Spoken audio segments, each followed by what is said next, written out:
Welcome back. In the heat of summer, more people, trying to find the water to cool off, have some fun, some recreation, enjoy the outdoors.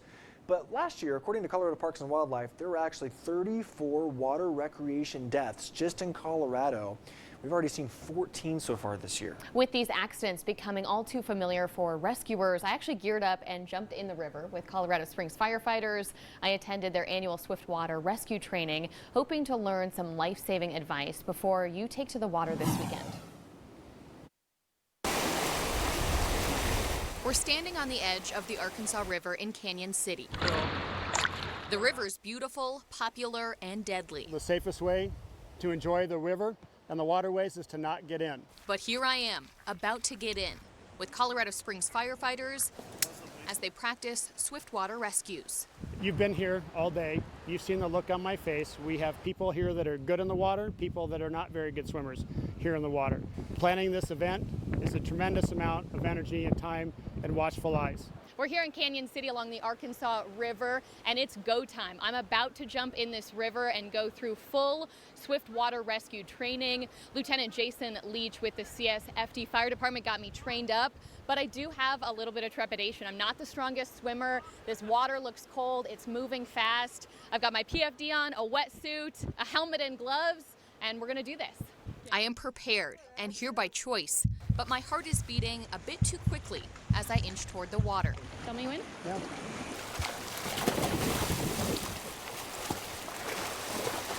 After the first float down in my defensive swim position, on my back with my feet headed downstream, we waste no time getting to the next life-saving training maneuver. Float downstream. We're going to find an eddy on the side of the bank, and the goal is for those firefighters to be able to swim in that eddy to self-rescue. After we do that portion, we're going to come to this portion here with a little faster moving water, and that's where we want to practice our throw bags. We're going to send our firefighters in as swimmers going down the river that are unprotected. Nice!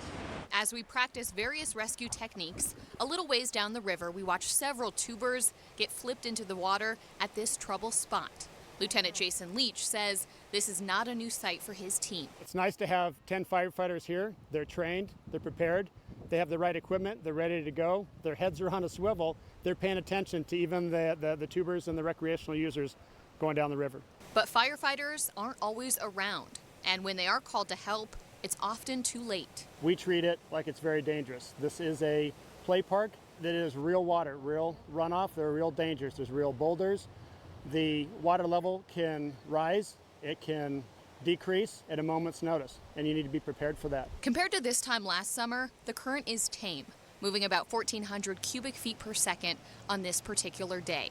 CSFD says the Arkansas River peaked on June 4th of this year, and the highest flow was measured at 2,600 CFS. But water flows are far from the only threat. This tuber can be seen getting caught in a hydraulic, which is when you get stuck under the surface and recirculating water.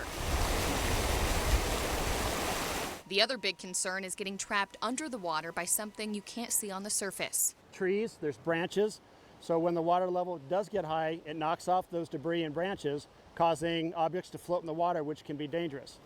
Right here you don't see it, but upstream there could be a piece of debris floating downstream that we're unaware of. After a full day of training and experiencing the risks firsthand, I know many people will still get in Colorado waterways this summer. If you do, please always wear a life jacket, have someone with you, and weigh the danger threat before you jump in. In Canyon City, I'm Bryn Carmen, KRDO News Channel 13. I really can't stress this enough when I say I'm not a strong swimmer, so this was definitely intimidating for me to go through, but being in the water firsthand and to be able to feel the current and understand some of the training mechanisms they used, you learn a lot when you're in the water. And I was a lifeguard back in the day. I'm a strong swimmer, but it sounds like sometimes that doesn't matter. There could be debris you're unaware of. Yep. I didn't know there were things called hydraulics. I know, they're scary. You can get pinned up against the rock. You just never know. Absolutely. I think the biggest takeaway is a lot of the fatalities we report, they're not wearing a life jacket. That is something so simple to always have with you, and it really can save your life. No matter how strong a swimmer you are. Absolutely. Wear a life jacket. Always. And it's not just rivers and lakes you need to watch out for. There's a really bad flooding issue at the intersection of Seifert Boulevard and Date Street right here in Colorado Springs. Springs. It's off of Austin Bluffs Parkway. Here are some photos of it on May 27th of this year when firefighters had to actually close that intersection because of street flooding. CSFD says the city has added some pillars to slow the flow and catch the debris, which you can see there, but it's still dangerous. Sometimes it's hard to know how deep the water is, but remember to live by the saying, turn around, don't drown. It takes only 6 inches for your vehicle to lose traction and slide, and a foot of water to float most cars. Doesn't take much. It does not take much, and it is more powerful than it looks, I can tell you that.